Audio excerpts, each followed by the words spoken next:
Oh, I forgot about that. Otherwise, I wouldn't have said anything. I take it back. You got to go to them properties. Oh yeah, it definitely reset the properties. Yep. Mm-hmm. Of course it did. Did that to me literally today. Yeah. And I didn't even update yet to that version. Yep, everything got reset to default. Look at that. Holy cow. I gotta send you guys this recipe. A recipe for disaster?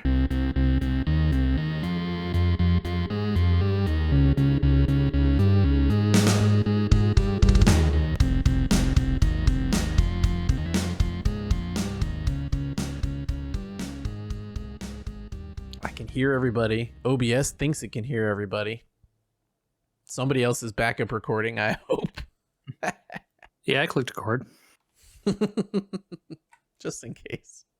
Good. We were gamers audio promise. Yeah, I clicked record. 85 computer. Won't go to 85. It just says 84 and 86. Thanks a lot, machine. You gotta get up to 88, Andy. Can you just lead in the podcast now? Because you apparently have the pulse of the moment. Jeez. Cup's number is 10, so I can't work that in there. 88 fouls in the last 2 minutes of this. There you go. Yeah. Let's just go. We got a lot to talk about today. Hello, welcome to episode 297 of We Were Gamers, the podcast where old people sit around crotchety about the Super Bowl afterwards, even though we have no skin in the game. Back in my day.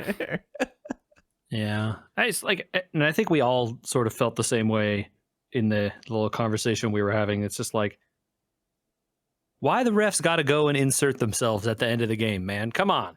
Every single time. There were 6 fouls in the entire game. 4 of them on that one sequence, 3 of them. 3 on the one sequence. Yep. And probably 5 of them in the last quarter. Oh, Garen. Yeah, other than the celebration penalty. The celebration penalty, I think they were all in the final quarter. Yeah, I think you're right. And like, there's a before people accuse us of bias or whatever, there was a super blown call of a face mask on Jalen Ramsey. Oh, that, yeah. yes, we've seen the video. Okay, we got it. Yes. But like, you blow a call, okay. Yeah. But that doesn't give the refs license to like do a make good. I don't think that's a good strategy to be undertaking as a referee. I don't think, honestly, that 2 of the 3 calls, I guess there were technically 4, because there was 1 on each team in one of the plays. There are 3 on the Bengals, right? Yep. I think 3 of the 4 calls were actually probably technically correct by the rules, right? Yes. Yeah. The Cooper Cup hit to the head thing was weird to me, but I don't want to judge it because I wasn't on the field and I'm not a referee and player safety and all that. That's fine. I think if you've watched a lot of college football recently, I would expect a foul in college football for sure. It looked like he was trying to push him out of bounds and Cup's head came down on him versus him targeting him. I don't care that much to even argue about it. I think my concern about the whole series, which, maybe just finish your thought here. But I was going to say, to your point, JJ, then that same play, because they blew the call the play before against the Bengals, they tried to give him a give back on a hold, which was kind of not really, but technically. Yeah. And then it ended up accidentally offsetting because somebody else was getting a little frisky with throwing the flag. And it just was like, this is just a mess of somebody trying to get these guys to score and somebody else trying to make it was like clearly one of these refs. Dude, it was like 2 different refs had bets in the opposite way or something, and they were like trying to protect the line. Maybe. I don't know. This is why I talked about, I feel that it's rigged sometimes. That's where you could feel the influence if someone was like, okay, Vegas said the Rams were favorites. We need to get to that line, guys. Like, not that they were, they didn't clearly corrupt. They didn't beat the spread. No, they didn't. Oh, right. Was it what was the spread? What was the over? 4.5. It was 4.5. At game time, okay. it was 4.5. I thought I saw that it was 3. No, it's 4.5. Okay. It's open. So, yeah, it opened at 3, which means they thought it would be a tie game. Yeah. It's so deflating to not really invest in football much this season personally.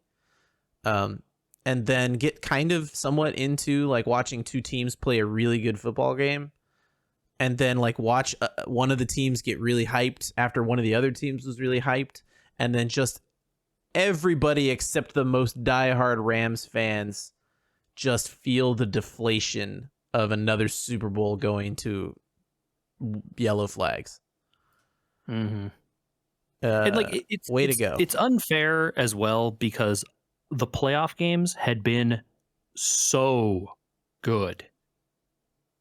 Like the Bills Chiefs game could have been the Super Bowl. That game was insane. It was so much fun to watch. And it was and then the Bengals Chiefs game also super fun. The Rams Buccaneers game, fun to watch. This one was fun to watch. The 49ers Rams game, also fun to watch. 58 minutes of this Super Bowl was some of the best football all year. And none of those other ones had big controversies around the refereeing. They had, the missed calls and whatever that happens every single football game, right? But like there were no huge controversies where the refs like came in at the end to decide the outcome. And then they do this one, right? We were so close. Oh, well, don't overinvest yourself in football, I guess. Hey, the halftime show was fun. Yeah, it was. I'm glad you brought it up. JJ. Yes, hello.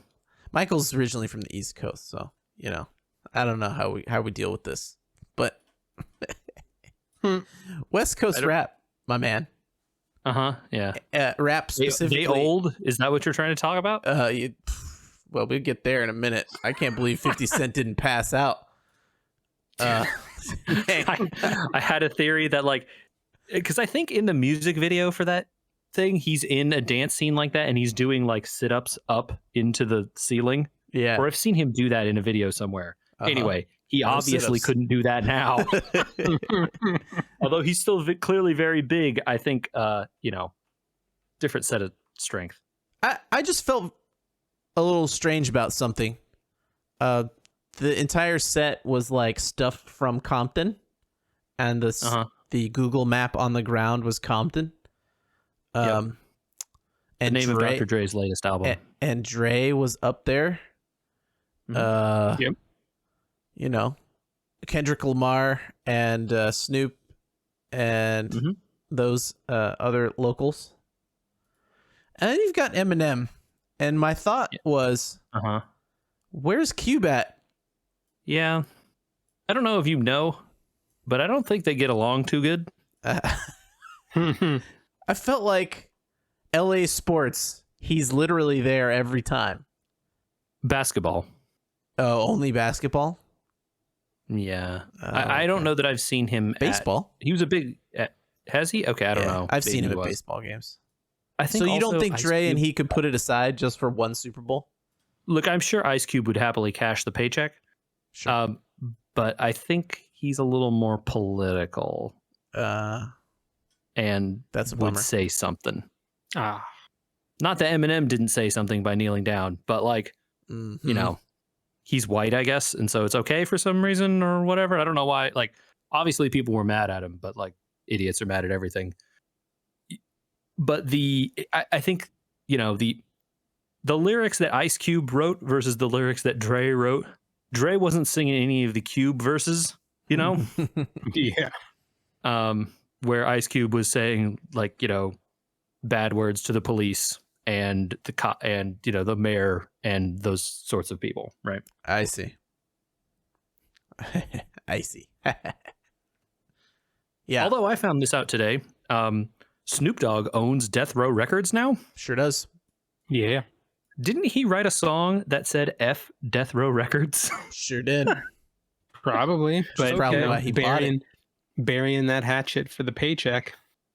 I mean, or is it the truest revenge? The hostile takeover. That's the thing that you buy it out, right? Dre doesn't care. That guy owns Beats. Oh, look, yeah, Dr. Dre is a billionaire. The rest of those guys are just regular millionaires. It was interesting seeing a bunch of billionaire and millionaires on stage huffing and puffing. I think I saw online someone said that this was the Super Bowl that cemented millennials as the new like boomer generation that gets appealed to by the Super Bowl halftime shows. Yeah, always we are from now on. now now the Rolling Stones showing up every year, right? Right, exactly. It's like buy this was Mick the Jagger. boomer show for millennials.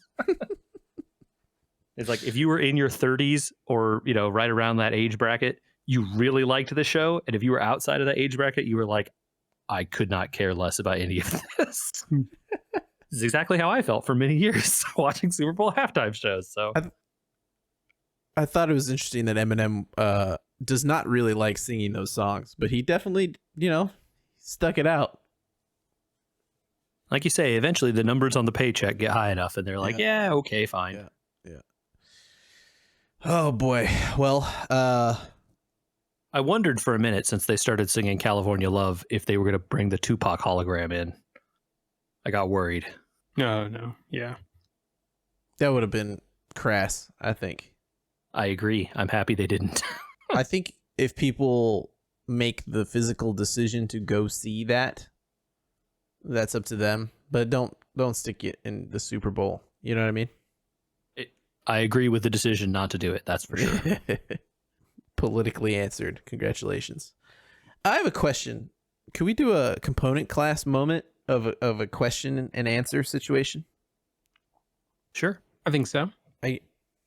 I've had significant self-discovery over the last couple days, let's say. You heard some audio stuff at the beginning of this. I learned that you can't start YouTube chapters without anything but 0000. You have to, the first chapter has to be that, otherwise it won't pick up the chapters. I learned that my computer uses 300 watts while rendering. I learned you can't leave a lightning cable plugged in and touching my metal desk without being plugged into a phone or whatever, because you'll pop and blow your speakers that are also USB. No one has a metal desk. It's only you, man. Yeah.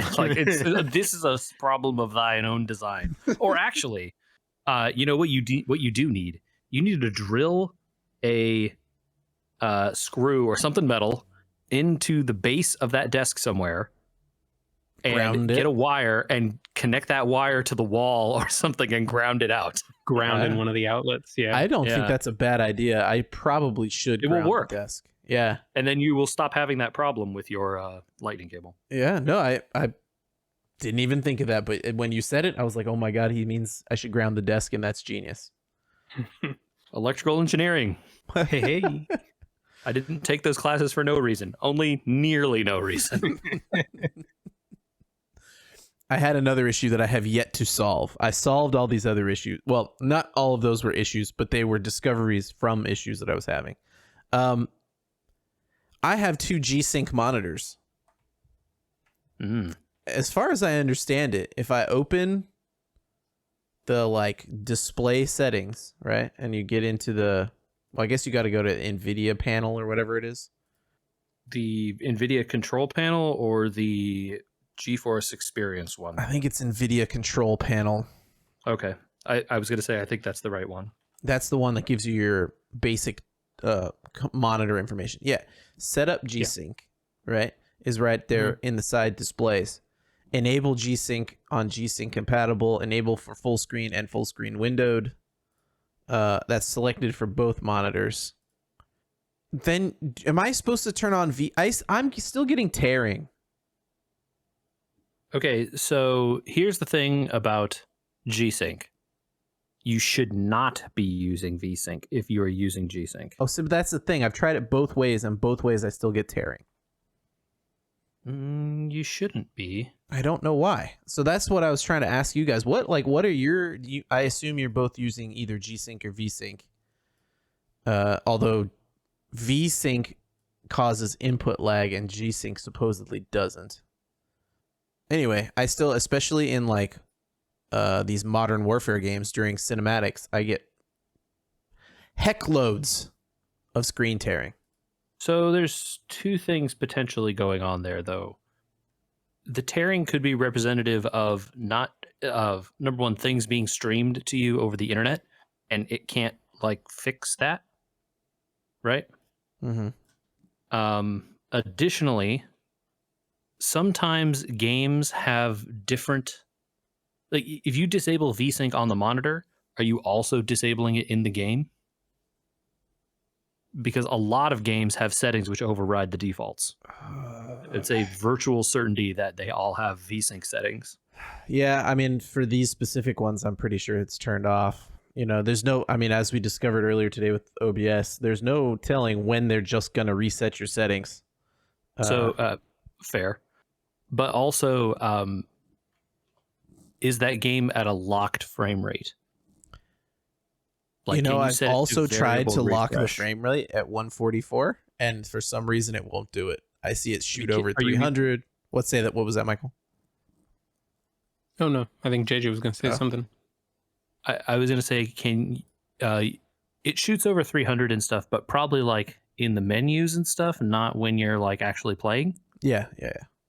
So the menu stuff is like not like if you're getting tearing in the menu, it's fine, man. Stop worrying about that. Like menus are not rendered the right way and stuff is broken in menus all the time. But a lot of games are like locked frame rates once you get into gameplay. And then because the frame rate is locked, G-Sync doesn't help you because it can't adjust the frame rate up and down with the refresh on the monitor. Oh, I see. But if it's trying to do 60 and it can't get there, there's nothing the GPU can do to lock it or to bring the refresh rate down to whatever the frame rate is going to be if it's trying to do 60 no matter what. I think what they have in these games is like caps, like don't go over 144 because you're just wasting energy. Yeah. Which shouldn't cause screen tear. I just don't know. This is like the G-Sync, V-Sync, and whatever, and all that stuff is like just some magic box. And now they add in DLSS and all these other new rendering techniques as well. Everything now in video card land has started to turn into like, click the magic button. Who knows what it will do? I think you're like, V-Sync is a pretty well understood technology, even by you. I think you're just like not sure what the G-Sync is doing for you. Well, so I understand V-Sync, right? And I understand what G-Sync is supposed to do. But what I don't understand is when I do the things that it tells me, especially with G-Sync, that I'm supposed to do to make it be V-Sync without V-Sync and with lower latency, it doesn't seem to be working. And I just wanted to know if you had any experience. Anybody had any experience with that? The one G-Sync monitor that I have, I can't recall tearing on. But I'm not ever playing games like Warzone that have high refresh rates, and I'm deeply worried about the input latency. Okay, well, that's we'll open that one up to the mailbag. How about that? Good idea. Mm-hmm. Yeah. Podcast at wewergamers.com. Just to throw that out there. You know, if other people have trouble, whatever. Maybe next week we should do component class JJ for you. Because I want to hear about that controller next week. Oh, sure. Yeah. Because we haven't talked about that yet. But I don't know if we'll have time to finish everything if we don't talk about the Nintendo Direct for a minute. Yeah, that was quite the Direct. It was very forward, yes. Another piece of content aimed directly at our age demographic, I feel. I just can't believe it, right? Like, some people on this podcast family, Kit namely, have TV shows aimed squarely at them. And then Nintendo's just like, hey, do you love Front Mission? Have you missed Front Mission forever? Yeah, I have, Nintendo. How about we don't make a new one? We make those old ones, but better. I was like, okay. Like, well, I haven't ever played Front Mission 1 because that was like a Super NES game. And if you're saying you're going to make it look good, okay. Yeah. I don't think I ever played Front Mission 1. I think I started with 2, maybe 3. I can't remember. They said they're going to do 2 also, but didn't show anything of that, probably because it's a ways off. I know there was not a lot in there only for us. There was some stuff I have no interest in, but man, there was a lot of stuff, and a lot of it was like, okay, I'll try that. Like even the reskin of Mario Kart for Pixar, like okay, I'll try that. Okay, does that look like a phone game? No, it looks like Mario Kart 8 with skins on top of it. I got the weird feeling that was a phone game, but I could be wrong. The draw distance was really far. I would really doubt it. I don't know why I had that feeling about that game, but God bless to anyone who wants to play Pixar Kart or whatever it is. Well, there's a slew of them coming out because they just remade Chocobo Grand Prix. So there's Square Enix Kart as well. I think everyone looked and said, there's been no new racing games for a while in the Nintendo land, Shoot, Nintendo doesn't apparently want to make a new one. They just are releasing more Mario Kart 8 tracks, which, come on. Oh, yeah? It was that in there? I missed that. Yeah, oh, what? That was like the entire end. A lot more. So they are releasing. I had to take someone to swim class, let's say. Aha. They are releasing 48 old tracks from previous Mario Kart titles, graphically enhanced to match the Mario Kart 8 style. So Wonderful. They're doing them in 6 packs. For Mario Kart 8. 6 packs of 8. 6 packs of 8, I think, is what they're doing. Yeah. Yeah. So it's a like season pass kind of thing. I think it's $25 or free if you ponied up the cash for the advanced Nintendo Online. Oh, if you have the higher subscription for If you have the higher subscription, included you get this free. for free. Yep. Huh. Still think I'd rather pay the $25. Yeah, because the higher subscription is $10 a month, right? Something like that. It's way more than 10, I think. It might be $10 more than the base one. Expansion pack. Let's see. Switch Online expansion pack. N64 titles. Okay, yeah, they have the Booster Course Pass on here with Genesis, and they have that Animal Crossing on there.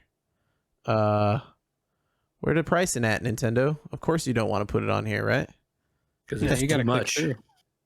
I gotta click through. I don't know. This developer, Gameloft, the makers of that Disney game, have made a ton of phone games, but also some console games as well. Well, it just says Nintendo Switch. So, and I would imagine Gameloft took Mario Kart 8 and put stuff on it because it looks exactly like Mario Kart 8. They've made a bunch of console games too, so it's not like memberships. So like online Nintendo Switch Online expansion, I think. Online plus expansion pack is $50 a year. And I think the normal one is $20. Correct. Yes. So $30 more per year, which is $6 a month. I don't know.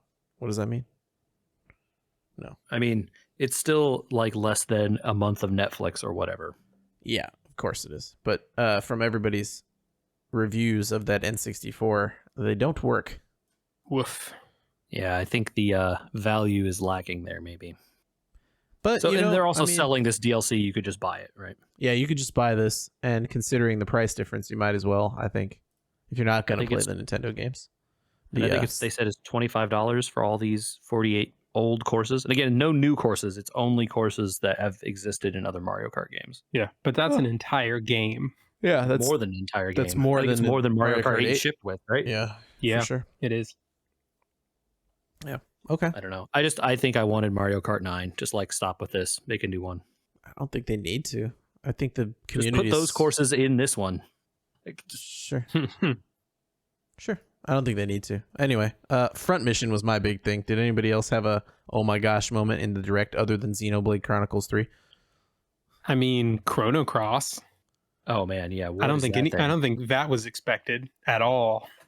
So I think it had shown up in leaks. But for Steam, I don't think I knew that it was coming to Switch. But I certainly didn't know the craziest thing about that remaster, which is that they're including a version of Radical Dreamers, which is like the choose your own adventure text novella game that came out like for the Satellaview. Crazy. Yeah, talk about the deepest of pulls. Only the pulls that are deep. That is also coming to PC. I've seen the Steam page for that already. So, I really want Front Mission to come to PC, but I'm getting greedy. I know. You never know, man. these A lot of days- their stuff, a lot of Square Enix's stuff has shown up on Epic and then Steam a year later or whatever. So it could be. Could be. If you have to wait a year though, like at that point, right? Yeah. Yeah, I don't know. I have a lot to play, so it's not like Front Mission's burning a hole in my pocket or anything. I think the craziest one for me was Live Alive. Live Alive. Yeah, never. That's an old game never too, right? Never seen a Western release. Super Nintendo RPG from that era that never came out in the West and was always like, this was the fabled Squaresoft game that never came out because it was too crazy for the West. And yeah, I like never had heard of it or really played it other than being like, oh wow, that's like a really old game that they randomly decided to remake with like money. Is Live Alive connected to anything else? Like, is it a part of a series or something? I don't think so. I think it's its own thing. Because I wonder if like, oh, we'll bring this out and then like, oh man, it'll be connected to all this other stuff kind of moment, you know? I mean, of course, they could always do that later, right? They could. I just didn't know if anybody knew off the top, you know? Yeah, I don't think so. Nothing that I know of. Okay. Cool. Unless it's connected to other Super NES RPGs I'd ever played. Possible. There's a lot of them. SNES, yeah, SNES RPGs that are all related, but you don't know it. Oh, somebody knows it. I just don't know. Oh boy. You can't play it on a Nintendo Switch, but I think it's time to talk about Inscryption, as I cannot wait much longer, personally, to know what is a kernoffle. Is it? It's time for spoilers for the whole darn game. We're going to spoil literally everything. We're probably going to spoil the ARG and I don't know, whatever other random they got from that game and universe. So just heads up, everyone. Big old spoiler alert right here. Yeah. Okay, Andrew, now ask your question. Okay, so the kernoffle. The Carnoffle code. Carnoffle code. So Kernoffle is a card game. Yes.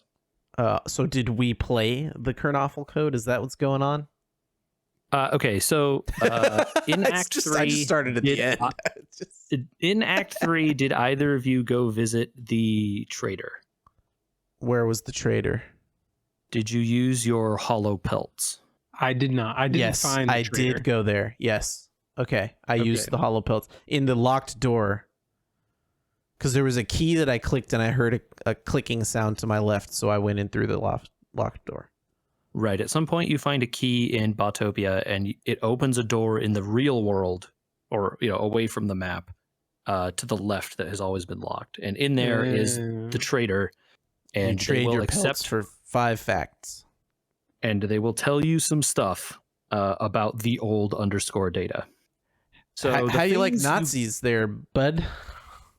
Yeah, so this game, the Carnoffle code, the way I understand it, is this deck of Carnoffle cards, which had this like evil powers essentially inscribed in it, which is the source of all these problems with the old data and this game Inscryption. It was a cipher. The Carnoffle cards were ordered in a particular order in Hitler's pocket as a cipher. And it produced the old data, which is this cursed information that is lurking in Inscryption, which essentially is like the evil eldritch horror that is in that game. Which I guess the Bone Lord told to Luke Carter in Act 3? Yeah, so that's the part where he says, I will reveal to you the secrets, and then it cuts away, and you just see like, Luke Carter freaking out and all the like. Yeah. Yeah. Did you find the mycologist? Yes. The hidden boss battle. Yeah. That one was fun. That was really fun. Man, I liked Act 3. I gotta say, since we didn't talk about Act 3 yet, the Botopia with the energy and the extra line, and I wish I had a little bit more control over my deck. Yeah, for weeding stuff out. I shredded cards at every opportunity. But I think I think they intentionally don't let you do more with your deck. No, it would Otherwise, be it would be broken. too easy. Way because too it's- broken. Yeah. I'm sad that Michael, you didn't get to see the cards that we made to help you out, because in my game it told me that I could get cards from somebody else to help me out. Yeah, I so think mine gave them to me randomly, and then there were a bunch of cards on the opposite side of the board from everyone on my friends list. So all of your Steam icons showed up on a card that was Right, playing yes. against me. Those cards are just generated by the game, and your Steam friends are put on top of them. Right. Okay. Yeah. There are cards generated by your friends, and I think they make you make one in that fight. Yes, and send it out And into the So internet. did anyone connect at that point, Michael? No, I did not connect. I guess I didn't. Okay, 'cause so it you would sent know. me back the same card that I made. Yes. Okay. So you did not So- connect. I did not connect either. So what happens if you connect is your card is given to someone else. They play the game against the AI, and if they win, you win. That was the sense that I got of what was supposed to happen. But the dialogue, even without me connected, made it sound like that was already happening. So I don't think I realized I needed to actually connect So the- actively until it was too late. There isn't anything you actively do. It searches for a person right when you are starting, like when you finished making your card, it tries to connect to someone, and if it doesn't find anyone, it just does what you saw. Oh, interesting. Then I wonder if both of the times that person lost. 'Cause then I had More to- likely there was no one, because when you lose, you get different text that says like, "Oh no!" As their game is playing out, you just see this. You don't see them playing. You don't get to watch their No, match. you get Golly commentating on their match. Yes. And so this she'll be like, "Oh, the tough one," or whatever, and then if they eventually win, you get a copy of the card for winning. And if they lose, she goes, "Oh well, tough," and you lose as well. Okay. I definitely did not connect. I noticed that in the card generator that some of the detrimental things on the card gave you a lot of SP back. So I made Yes. some pretty broken one-turn cards where they would die afterwards. Oh yeah, do the one that gives the opposing card more power, but then also use Death Touch so that it doesn't matter. Well, I just gave it all flying and gave it a ton of bad stuff. Right? Sure. Like, yep. oh, it'll explode when it dies. Oh, it'll do this. Oh, it'll do that. But it's got flying and it's got 5 damage. So I just win when I play it. There's one that I think it was like it uses the sniper turret thing where like when a card, and it has, I forget one of the other sigils that basically if they play anything on the board, it snipes them immediately. Nice. Can you combine? I know the one you're talking about, snipe on entry, which you could probably combine with Death Touch, and I wonder if you could combine it with the Bloodhound one. Yes. I think the Bloodhound one is what it was. And Because so it would move to wherever they were, shoot them, and they die. And so Right. they could never get a card down no matter what they did, except for like rocks or whatever that already exists. And you can't. Unless you had a card down in the wrong spot. Right, yeah. Yeah. And then like, oh no, it increases their power and has like no health and attack. Who cares? I love how the game through acts 1 and 2 interacted with you. Like, oh, look, you're interacting with the game in the very mental top level. You've read it in a book before, kind of like, oh no, the game's reaching out to the player kind of thing. Oh, I'm really interacting now. I've we're Luke Carter, and Luke Carter and the game are that's been done a little bit, not a lot, and it was still fun. But the surprise Act 3 gives us, where it's like we get to the archivist fight, and all of a sudden the archivist fight's like, hey, look through your computer, find some old files. We're gonna play a little Russian roulette with your files. And then later on, like, hey, connect to the internet for a sec. Let's see what your friends have got going on. And that, to me, was really unique and fun and made Act 3, personally, a lot more fun than Act 2, especially. Agreed. I think. Yeah. It gave it so much more flavor and text. And I know that you needed Act 2, and Act 2 was mercifully short, really, if you get to it down to it. You needed Act 2 to set up the story for Act 3, really. You know? I think Act 2 can be a lot longer if you are, let's say, playing the Mox deck or not as good at those card games. But yeah, it's Act 2 like is the downtime between the like highs of Act 1 and 3. Well, I thought that, especially when Act 3 shows up, it's the first time I've ever seen a game have contextual new game and continue.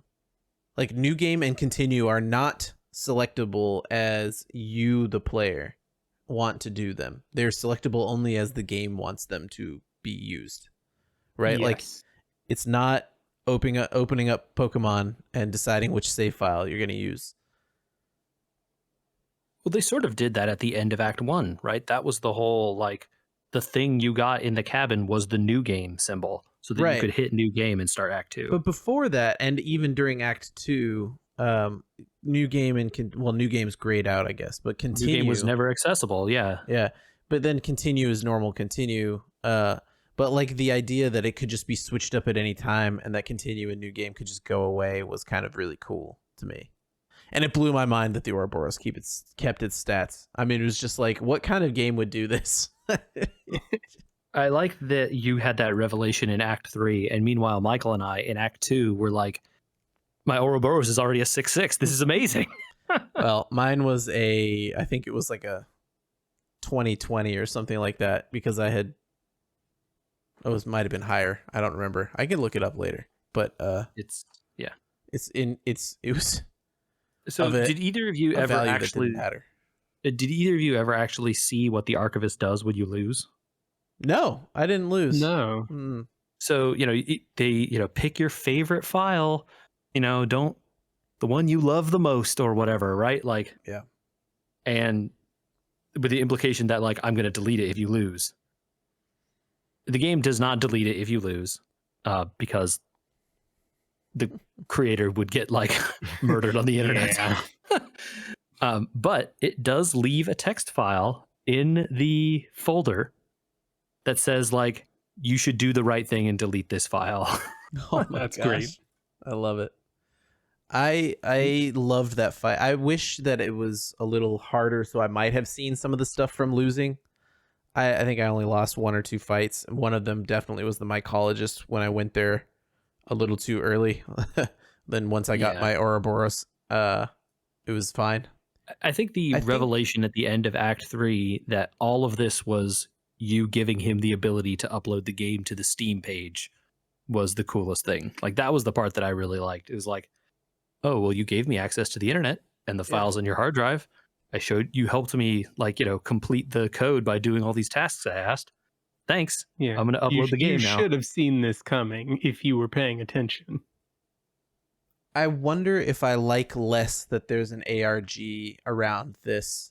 I was debating starting with that, and now that you've mentioned my favorite part of the ending, I really like the idea that it was like this race to delete everything as well. Was very cool. Although, that whole ending sequence is so good. Why not pop the disc out? I don't know. Maybe because it was installed. I don't.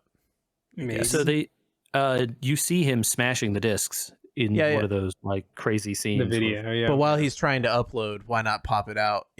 Unless it was uploaded to his hard drive accidentally. I guess it's too late. The evil's in the computer at that point, right? Right. Yeah.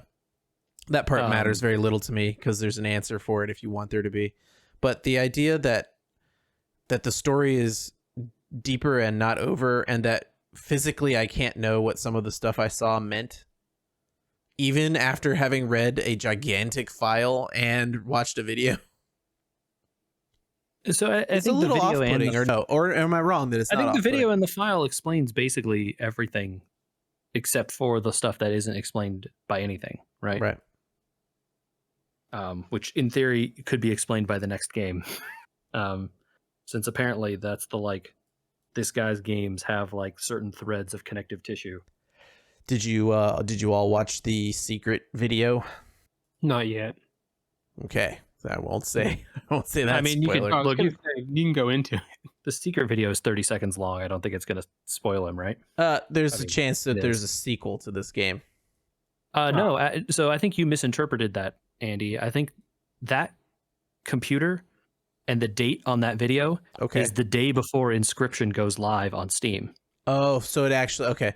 So Michael, The game hidden, you are playing is the game that The hidden- PO3 uploaded. the hidden video shows you that PO3, once Luke is dead, manages to somehow undelete stuff and upload it anyway. Gotcha. Right. The computer turns on mysteriously, the files are recovered, and it uploads to like connecting to steam.exe, it says at some point, and like uploads to 100%, and then, it turns off. The implication is the game you downloaded and played, which came out the day after that YouTube video was published, unlisted, that's the day the game came out. And so you have been playing the game PO3 uploaded. Or Poe? I don't know. Is he Poe or PO3? I went PO3 in my head. I called it PO3. Yeah. Okay. Anyway, I like how crazy and fun and how they gave it a ton of backstory, and this outside world video stuff is fine.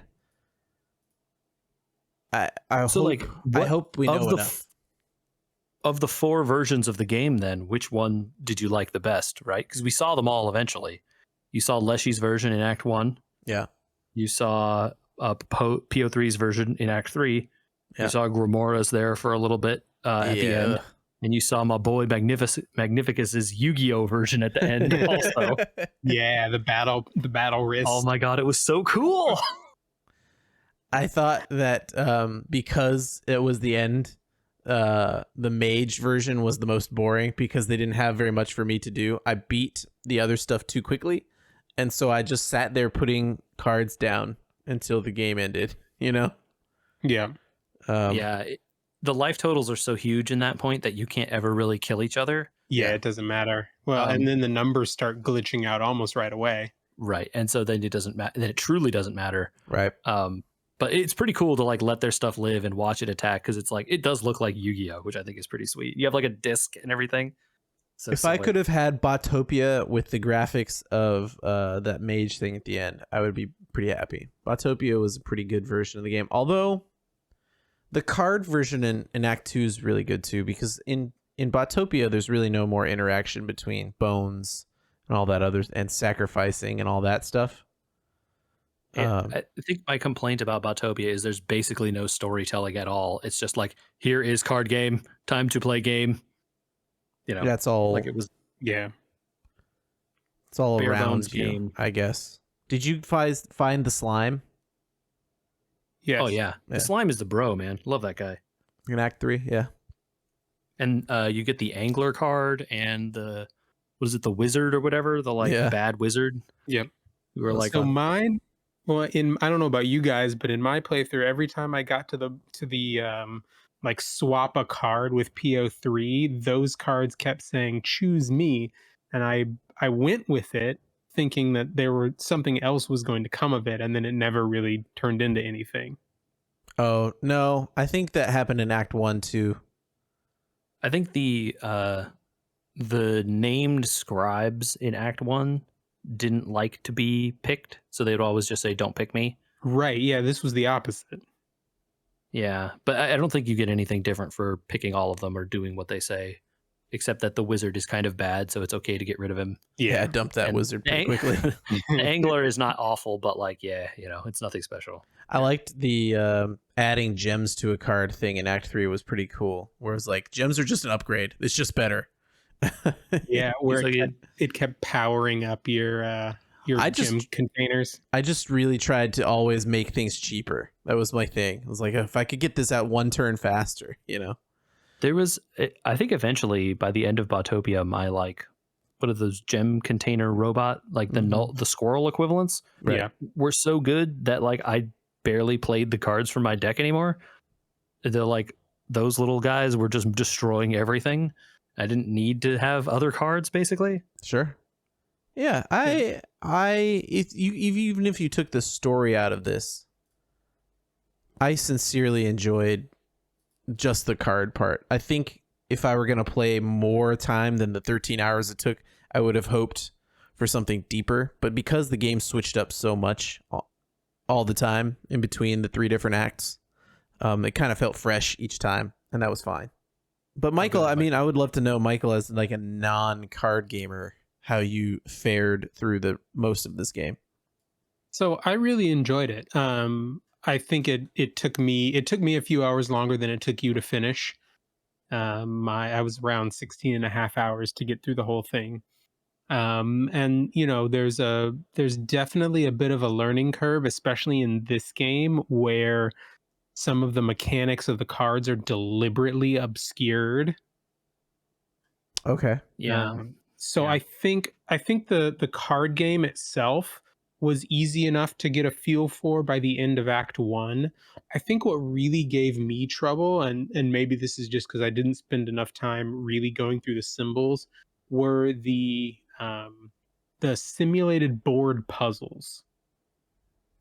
The ones where you had to like unlock the cabinets by moving the tiles up and down to score X out of X points. So sometimes I swear that the math I did on those was correct. And then I would like move 2 of them back and forth into the same positions, and then all of a sudden it would work. Yeah, I feel like that happened to me at one point in Act 1.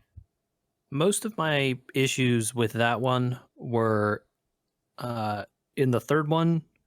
The thing they introduced there is the exploding gem thing. Yeah, where Yeah. it kills. Encountered. Yeah.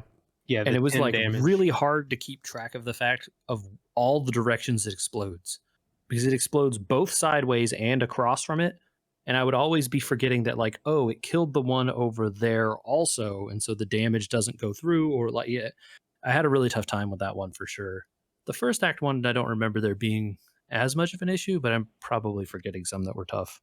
Yeah, in the first act, I think all the symbols were in the book, and like I said, I just hadn't spent enough time going through the book and cross-referencing what each of the symbols did. So there is a book in Act 3. What? I don't know if you found it. Yep. I did not find it.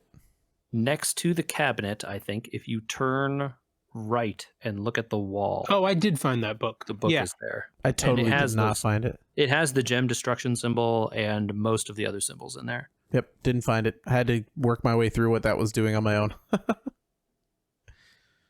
Yeah. Weird. The Act 3 puzzles, those like sliding puzzles, I think were the like hardest quote unquote puzzles, because you couldn't see any of the action play out. You had to do it all in your mind and then hit yes and hope that it was right. So I have to ask you guys if this was something that occurred to you. So in the end, as the game is deleting itself, there was that moment where you show up again in Leshy's cabin, and for a split second I had the thought that, oh, they're just going to take us back to the beginning, because the game opens with Leshy welcoming you back. Oh, it was going to be a loop? Like when you first sit down at the table, yeah, I thought it was going to be a loop, that you've gone through all this and you suddenly find yourself back at Leshy's table with no memory of what's gone on. That would have been cool. You got deleted, not the game. Basically, yeah. You know, he welcomes you back because you hit continue at the start, right? He was welcoming Yeah. what's her name, or whoever was playing it right before it got taken out of the burning building. Or whatever, whether it was Casey or someone else, but Yeah. he welcomes the person whose game is being continued.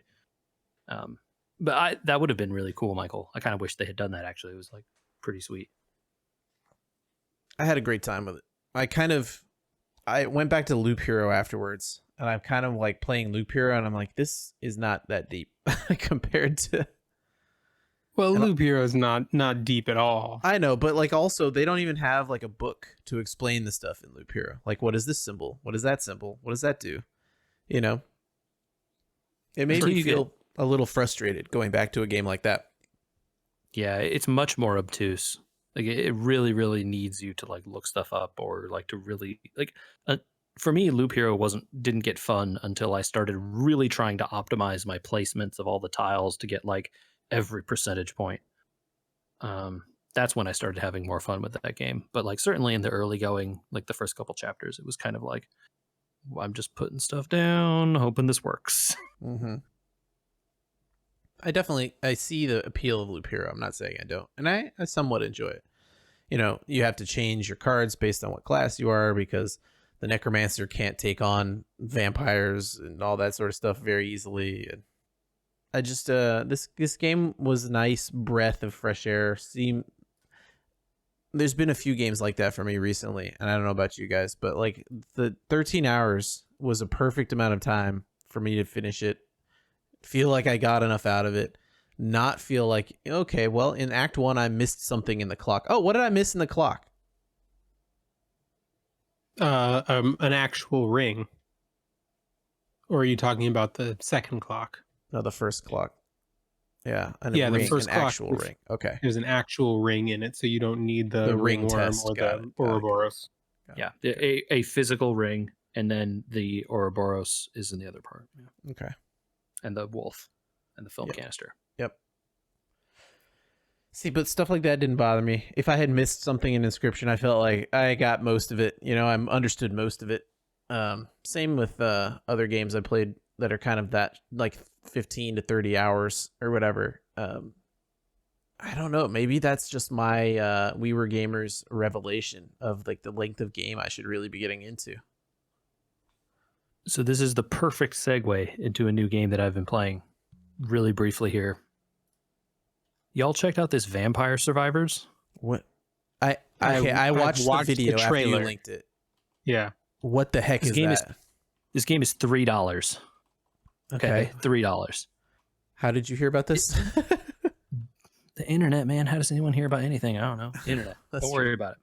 It is this like 2D pixel art game, and it's like you are controlling the character in the center of the screen, and you're wandering around an environment, and your attacks sort of fire automatically. You can't control anything about your attacks. They sort of just go. Mm-hmm. So some will target the closest, some are random, some will go wherever, some will bounce, some will boomerang, all kinds of stuff. Sure. And you're just navigating around, and the enemies are swarming at you from all sides.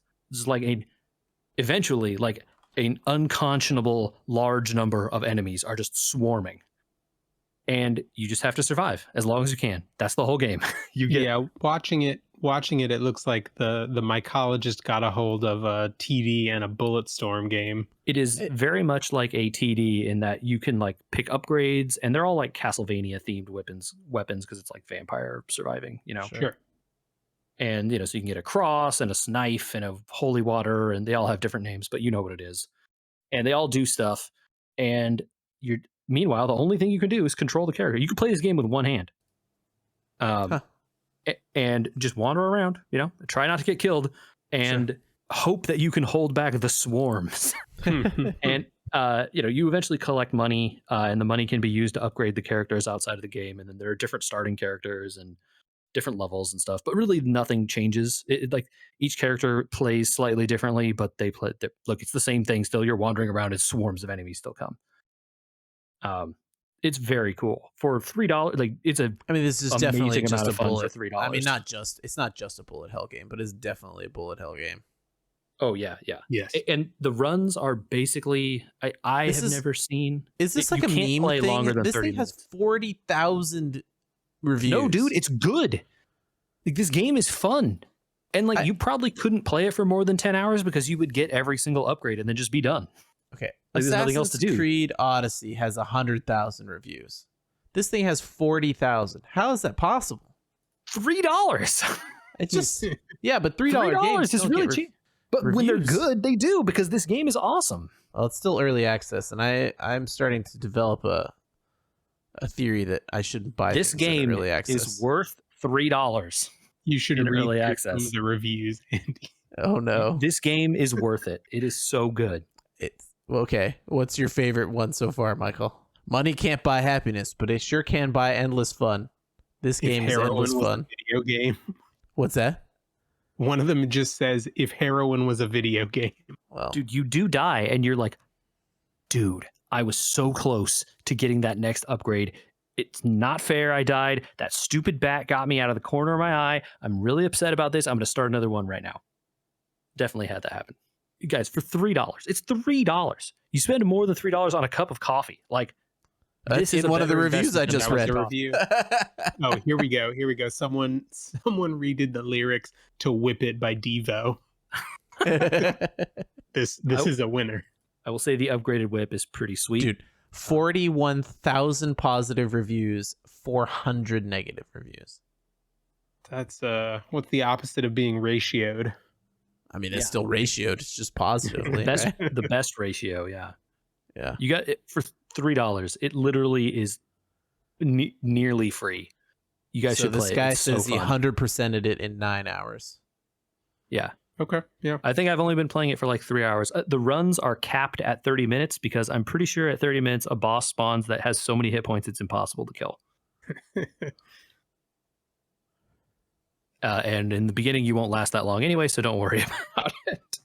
Wow. I haven't lasted more than 25 minutes, and I was really, really overpowered, it felt like at that point. Bullet Heck games, card games, Super Bowls, Nintendo Direct. We've been on a journey today. It was a busy week. Yeah. Man, been that on a Direct journey had today. so many things in it. Oh, We didn't even talk about a bunch of them just because we're into like weird RPG stuff. Man, there was so much there. yeah. Some Advance Wars for you guys. You know, I want have that game tried to be good. Advance Wars multiple times. They are unfairly hard. I think this has do-over options, Andrew.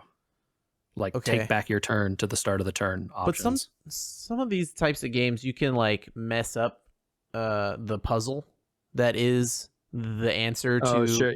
you know what I Okay, mean? I know what you're saying. Yeah. And then you can still be like, well, I outsmarted the game because I did it my way and I had a plan and I knew what the game was gonna do. You know what I mean? Like BattleTech was very much like, yeah, there's a way to solve this puzzle. You know, what's the other one? The time traveling Monster Islands with the robots. Jeez, you guys both loved it. I got it for my Switch. Oh, Into the Breach. Into the Breach. Oh yeah, totally. Yeah, like Into the Breach has do-over, but like really you know, if you mess up, you mess up a little bit and it's not that big a deal, and also you can work your way out of it. Especially Advance Wars 1. There are so many times where you're just like, I don't understand what you want me to do. Like literally there's probably 4 moves ago that I went to 1 square incorrectly with this tank. And now the rest of this game, I'm going to be off by 1 square from what, you know what I mean? Advance Wars is more of a puzzle game than a tactics game. And that kind of disheartened me a little bit because it became very hard. That's my quick review of the old versions. I can't say anything. I mean, I may try the new versions because it looks like something I would really enjoy. I hope that they are good and the new versions make them a little more forgiving, because there are some of those battles that are just like brutally hard. Andrew's like fully right. I think what was it? Advance Wars Days of Ruin? Yeah, the second one is included also. Yeah, that one I loved the aesthetic of the story. I had a great time. And I got about halfway through that game and it was like, okay, there was the one where you had to fight your way across a lake. And it was basically impossible to get there with more than one thing alive. I was like, what am I missing here? That's when I put that down and I haven't touched it since, you know? Yeah. Yeah. There were definitely levels in those games where like the answer was grind your opponent to dust. Oh, that was definitely, yeah. And that There- meant that you had to play 7,000 turns to Oh, get yeah. enough forces to grind them out. There were definitely levels in there where you're like, okay, you have your factory and they have their factory, and you gotta just keep pumping units out, and you will trade and trade and trade and trade and trade. And as long as you are trading up 1 health point, you eventually win the game, right? It's just brutal. But that game is like that sometimes. Or the first one anyway. I never played the second one. Well, and sometimes you have to be like, okay, well, I have to kill his unit so he makes a new unit before I make a new unit, so I know which unit to make so that I can counter his unit. Yep. Oof. Like, oh, Yeah, God. it was really tough. The first one was brutally difficult by the end. Really, really hard. That's my review of Advance Wars. Hey, if we missed something in the direct you want us to talk about, you think we didn't talk about Inscryption enough, which we could talk about more, I guess. I loved it. Oh yeah, man. If you guys want to hear about the roguelike beta mod, I could talk about that next week. Yeah, Casey's mod. So folks that want to hear about that, send those emails to podcast@wewergamers.com. And I will happily talk about more Inscryption because I really, really enjoyed that game. Yeah. And follow us on all of our social media. We're at We Were Gamers, Facebook, Instagram, YouTube, all those places. Those places tell you when new stuff comes out on YouTube, which has cool graphics now. Yeah, the YouTube is a good one to find us on. We Were Gamers on there. And those chapter markers are working correctly, so you can just select them. You don't even have to look in the description anymore. It's like not even work. Too good. I know.